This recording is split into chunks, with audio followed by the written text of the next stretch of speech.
Good day to you. Welcome to the program. You have arrived and found the Political Spectrum Podcast with your host, JJ Michaels. I am JJ Michaels. As you saw in the description, I am a man who may or may not be autistic. I don't know. I don't even know if it's a real thing, actually. I got some questions about that. I could see the trail that you left on an ordinary day. I wouldn't ever say. But, one of my kids was diagnosed with it, and my sister's got it, they say. So, I don't know. My Mrs. Michaels says that I got it too. So, anyway, that's not what this show's about. This show is about the political spectrum. So, yeah, it's play on words. It's pretty good, right? And, I don't know. Why not take two subjects that can lose you some friends, autism and politics, and combine them into one fantastic show, right? So, anyway, I don't know how much we're going to actually really talk about that. But we're going to talk about a couple different things today, though. So today was the Wednesday, day three of the Republican National Convention. What is it even? The conference? Convention? I don't know. You know what it was, though, because you saw it on TV. You probably saw it on TV. I'm going to look it up. What is it? RNC Convention, right? Yeah, convention. Republican National Convention. And, there's a bunch of speakers today. And I think the most important one, though, was the pick, Donald Trump's pick for his vice presidential running mate, JD Vance. And I think everybody kind of knew that this was going to be what the pick was when they announced that Donald Trump Jr. was going to be given the introduction to the vice presidential speech about, I think, a week ago. And evidently everybody knows that Donald Trump Jr. and JD Vance are like friends now or something. Anyway, I don't know. That's what they said on TV. But I just had a feeling that that Vance was going to be the pick. I do have to say, by the way, something that I don't think that anyone else has pointed out. You're going to hear it here first. Doesn't anybody find it a little bit odd that, or at least interesting, right? That, Vance and Pence, these are very similar sounding names. So, I don't know. There's some advantages, right? First of all, the campaign posters, they can reuse a lot of the same stuff from 4 years ago or 8 years ago. They just got to change a couple letters, and I don't know. It probably didn't really feed into the decision all that much, but they are similar names, and that is undeniable. Vance, Pence, just gotta say that, but they couldn't be any more different as candidates or vice presidential candidates. So we're going to talk about that a little bit. I also want to talk a little bit about the JD Vance speech tonight and what I thought about it, and what some other folks thought about it. Thought it was interesting. But the first thing I want to talk about with regards to the Donald Trump VP pick, just in general, is that I'm getting just really exhausted with people saying that the VP pick doesn't matter. And I get it. I know. I understand. It has no impact on the outcome of an election and all kinds of different analyses and, political science geniuses have determined this. But this is a really weird election, folks, because first of all, Trump is really old. He is. I'm sorry, he is. And Joe Biden's even older. And let's be real. I think Trump is 78? And he's a big dude. He doesn't look that healthy to me. I don't care how far he hits a drive. I mean, there's a reasonable chance that Trump isn't going to make it 4 years, right? I'm not wishing that on anybody, but let's be real here. Whoever wins this election is going to be the oldest president in history in 4 years. So I think the VP pick is particularly important. And additionally, here's a more unique and odd thing about this election, which is that both of these guys, Trump and Biden, are guaranteed to only have one more term, right? So you have somebody, Trump, who's challenging the incumbent, but he's only got one term because he already served a term. So all along, this VP pick for the GOP, the VP for the GOP is certainly Donald Trump's anointed successor. And that both gets into why this is an important selection and why it's worth spending some time thinking about who JD Vance is. But it also gets into why I thought JD Vance was a pretty obvious choice. First of all, let's be real. Marco Rubio, the hurdles of Rubio being the pick with Rubio and Trump both being in Florida were massive. And I don't care who says they could overcome them. It would have almost, in order to get, just in case you don't know, right? So there's a constitutional stipulation that prevents a president and a vice president from being on a ticket together from the same state. And, the idea is this is from back in the day when states had more individual identity before mass media, right? So you wouldn't want to have a president and a vice president both from Virginia because they could just pass all these laws and things and push policies that would, throw out of balance the issues that were facing the nation in those times, right? 18th century or whatever this was, 19th century when that particular amendment went into place. But anyway, it's still there, right? I'm not sure how relevant it is, but it is still there. And people were saying you could get around it with Rubio, but it would have almost definitely involved Rubio himself changing his state citizenship from Florida to something else. But he's a state senator from Florida, or a U.S. senator, I should say. So I don't know. That was never going to happen. I just don't think that was ever going to happen. Burgum, I actually kind of liked Burgum personally. I don't know. He kind of reminds me. What's his name? He kind of reminds me of Eugene Levy a little bit. I like his eyebrows. And I really like that he did the first Republican,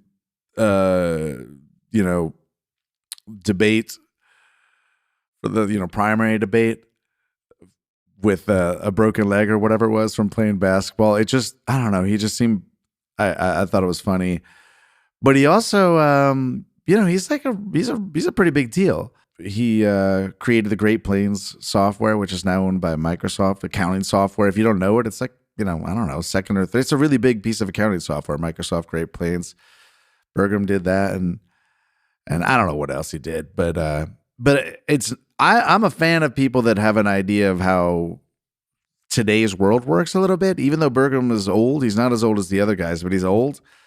He at least has some sort of understanding of how current technology works and how business actually runs. And a big problem that we're facing right now is that most of the people that are making laws and enforcing laws in our country, they're in their 70s or 80s, in some cases like their late 80s.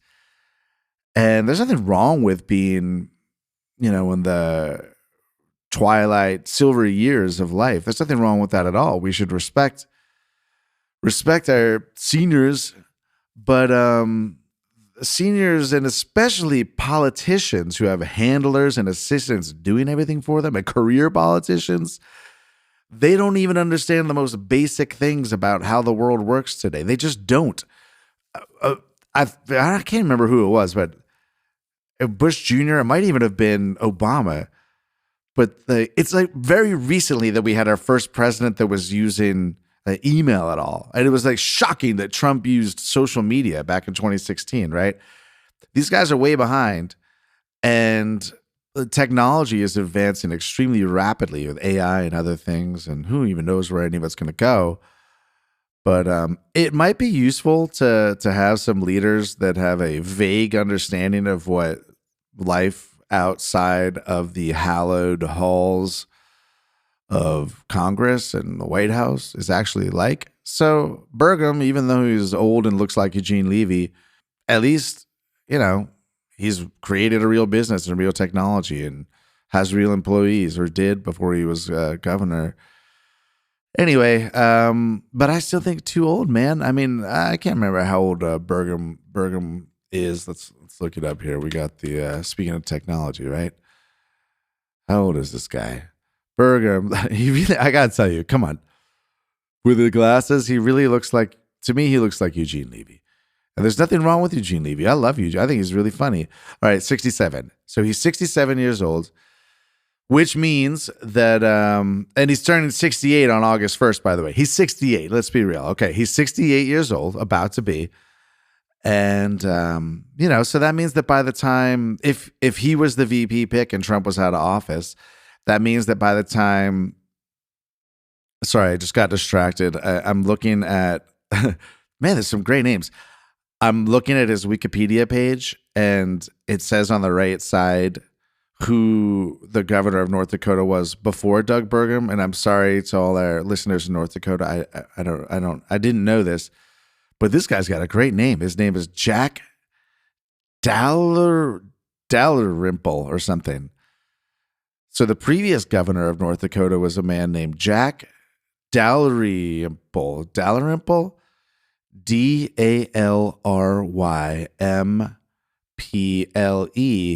And now I've clicked on Jack, I don't know, Dalrymple.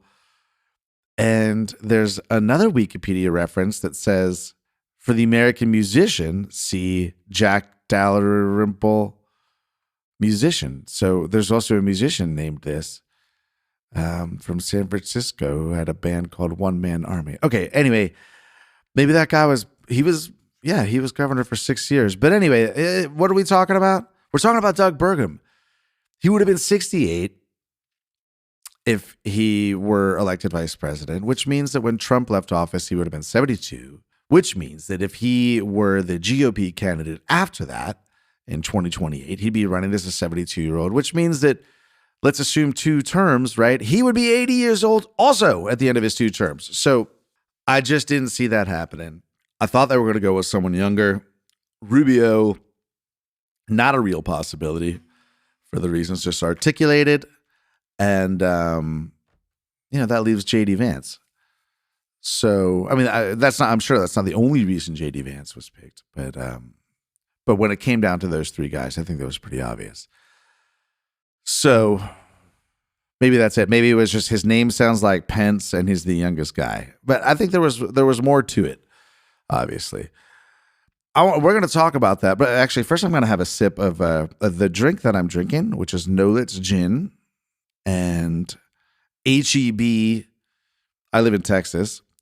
HEB sparkling water. I think it's called like 1897 sparkling water. It's pretty good with lime and ice. The ice is already melted. It melts fast, but let's have a sip. And, I don't know what time of day it is that you're listening to this, but I like to record these late in the evening, or actually really kind of in the overnight hours, so that if you listen to it in the morning, then you get the freshest news. Anyway, I'm going to have a sip.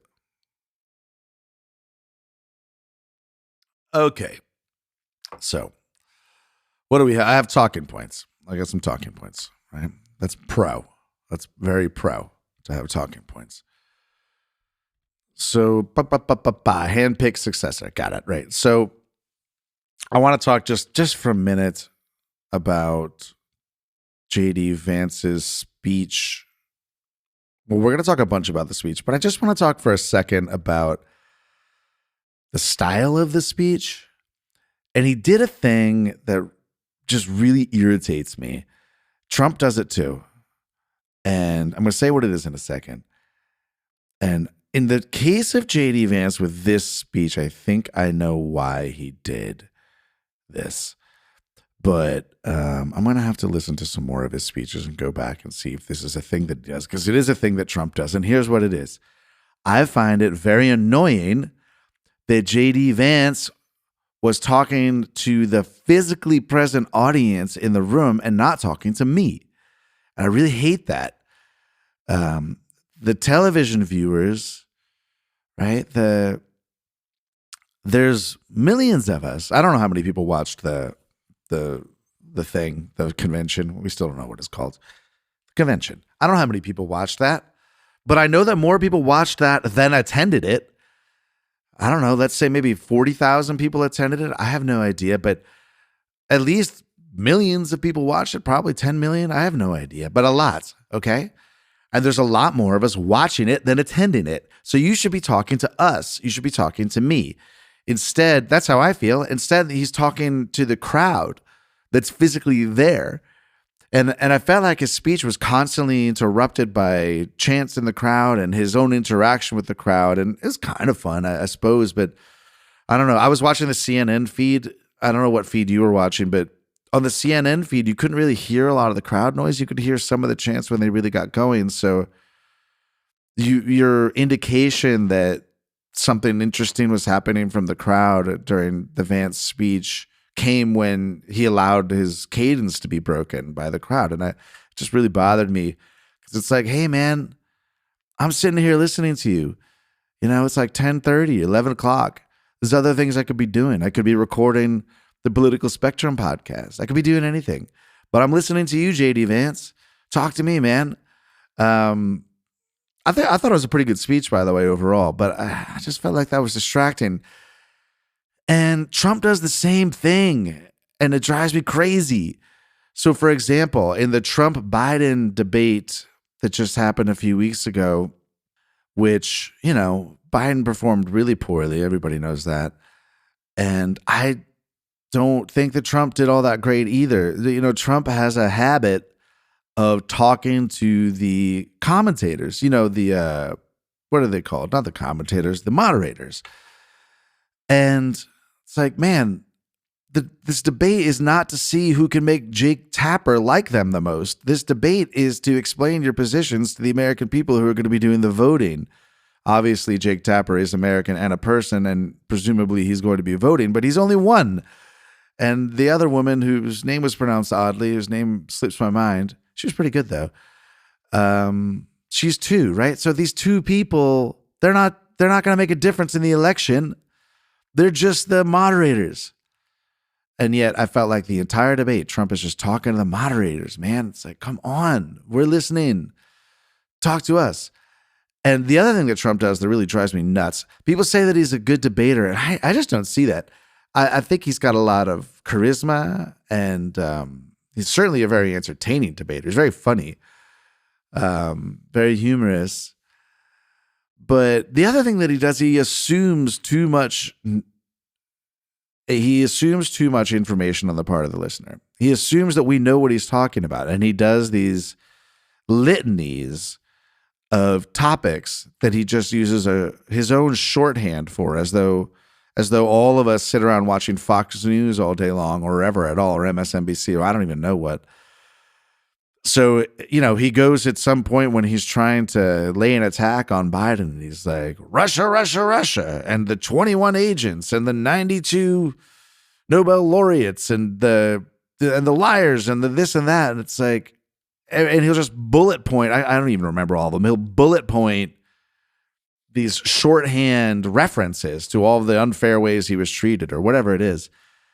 And I follow this stuff closely, and I don't even know what he's referencing half the time. And I don't think the average swing voter has any clue whatsoever. And he just never finishes a thought. But, you know, Jake Tapper and the other woman with the oddly pronounced name, I suppose they know. And by the end of the debate, Trump's just talking to them. Anyway, I feel like the same thing was happening a little bit tonight with JD Vance, where he was talking to the physical crowd and not talking to us. But I said that I thought it through, and I think there may be a reason for that. Should I say it now? I'm going to say it now, right? No teasers. We're not going to do teasers on the show. That's stupid. I hate that. Wait until the end of the show, and I'll tell you why JD Vance was talking to the physical crowd and not to you and me. Just listen to the end. That's stupid. I'm going to tell you right now. I think it's because he was a little bit of an outsider pick. He's not the establishment pick. And he needed to win over the people in that room, maybe more than he needed to win over the listening audience. So maybe, you know, hey, He went to Yale. I didn't go to Yale. Maybe he's right, actually. Maybe in this case, it did make more sense for JD Vance to be talking mostly to the people that were physically present, because these folks are all influential party leaders from 50 different states, and his job is to rally the troops around the top of the ticket, which is Donald Trump, and convince them that it was a good decision. Okay, fine. But his second job is he is the handpicked successor, right? So how did he do at that? Here's my hot take. Ready? JD Vance is going to be president of the United States. That's, I'm going to put it out there. I think that's likely. I think that's likely whether or not Trump wins. But I think it's very likely if Trump wins. I'm going to tell you why in a second. That's what a lot of this is going to be focused on, what a lot of this episode. That's the topic of this episode. JD Vance, our next president 2 presidents from now. JD Vance, Trump has already been president, so I guess like the next person to be president that hasn't already been president is going to be JD Vance. That's my hot take here in July of 2024. Why am I saying that? Well, let's start with this. Right now, Trump is way up in the polls. Biden is still the Democrat nominee. We'll see if he still is in November or even in August, but right now he is. And Trump is up 7 or 8 points, and he's up in a lot of swing states too. And I just saw a thing on CNN earlier saying that the electoral map is vastly in Trump's favor. Okay, so let's just assume that Trump wins the election. 4 years from now, JD Vance will be the Trump guy. He'll be the guy that Trump tries to throw the MAGA weight behind. But that's not enough to win. So why do I think JD Vance is going to be the next president of the United States who has not previously been president before? That's a good bumper sticker. Well, first of all, he's backed by some really, really powerful people. Maybe you've heard of a guy named Elon Musk. Does that name sound familiar to you? The richest man in the world. Peter Thiel. You ever hear that guy? So it's not a bad thing to be backed by these guys. Actually, I personally think Peter Thiel is a very brilliant person. And I don't know what you think about Elon Musk. He's definitely controversial, but I think he knows what he's doing. So there would certainly be worse things than having some libertarian billionaires have as much say in our nation's decision-making as the socialist billionaires and the capitalist billionaires do, which is, that's really what that would be. But that alone is not enough. To me, JD Vance is the Republican JFK. He is. I don't even think that's all that hot of a take. I haven't looked it up to see if other people are saying that, but they probably are. Although I haven't heard it much. So let's look at the parallels. Okay, first of all, telegenic, handsome guy. All right, young, sure. But there's more parallels than that. So we got 2 guys whose JFK and JD Vance were talking about. Well, initials, by the way, initials. There's that too. Initials, heavily initialized names. So yeah, JD and JFK. But I know that JFK, John Kennedy, Jack Kennedy, I'm aware of that. But, the initials, that's a thing. Anyway, so both began their career with military service, right? So JFK serving on the PT boat, very famous, and JD Vance in the Marines. What was the branch? JFK, I should know this. Navy, right? He was in the Navy, wasn't he? Yeah, Naval Reserve. And again, Marines, JD Vance. Now, I think that he was deployed in Iraq. as I think you're supposed to say.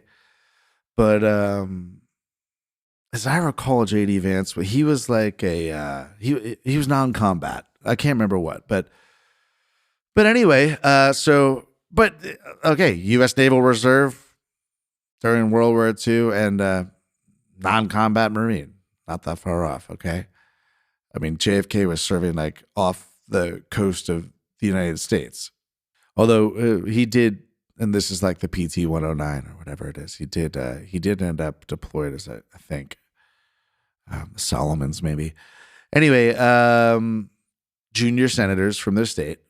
Although JFK, he was a congressman first, but he was a one-term senator when he ran for the presidency, and they both wrote books before.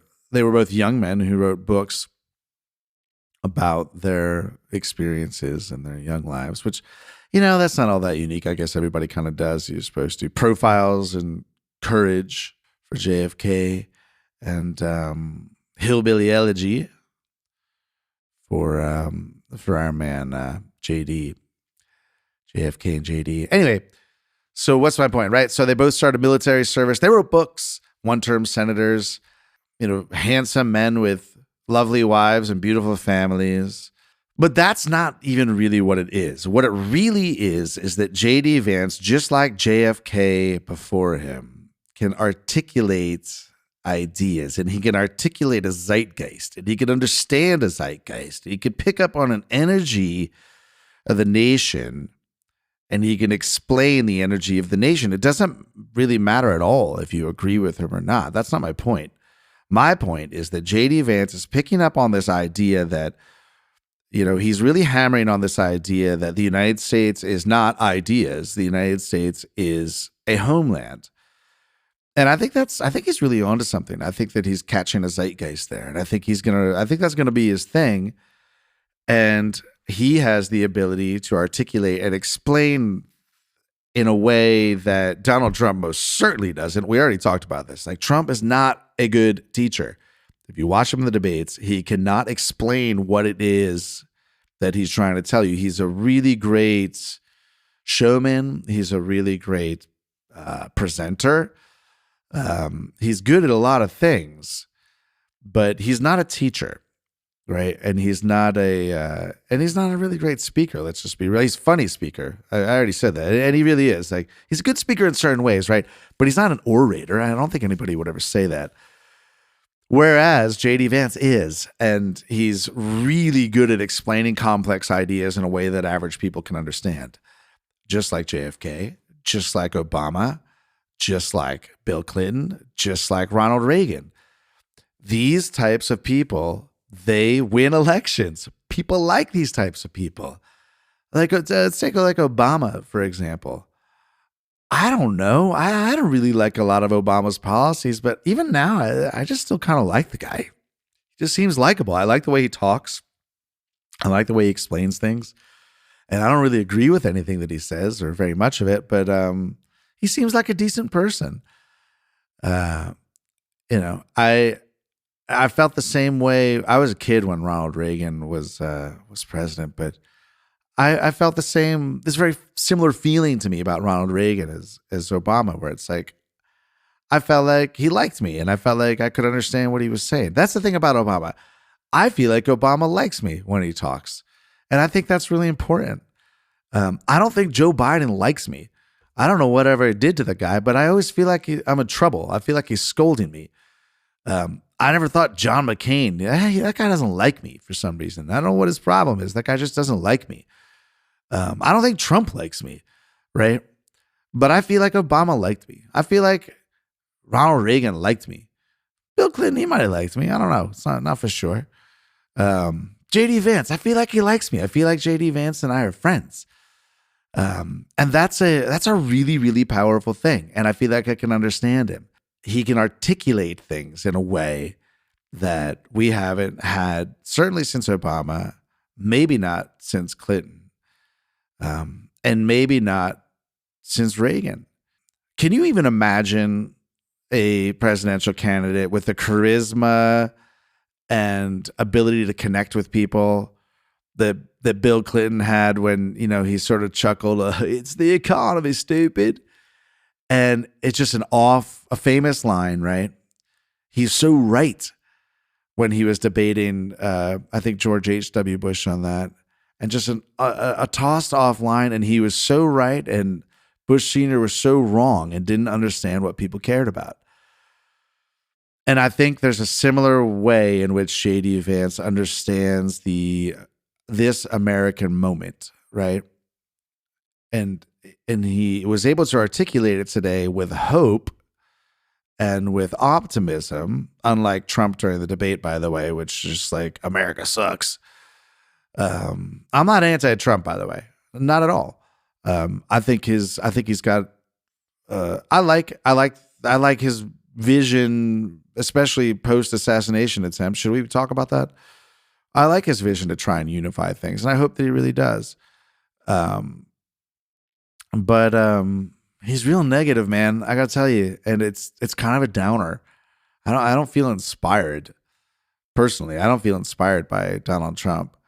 But when JD Vance talks about his kids burying him someday in the same cemetery where generations of impoverished Vances were previously buried, and with the idea that maybe there was a turning point that happened that he was a part of that changed the trajectory of the Vance family, that's inspiring. I think that's really inspiring. I think it's inspiring to a lot of people. When he was talking about the experience of having friends and family calling him on a regular basis and saying, hey, JD, you remember this person from high school? Oh, yeah. What happened to them? Well, they overdosed. There's a lot of us that can relate to that. And, but I think he's still able to deliver a message with hope. And he's also really smart dude. He just is.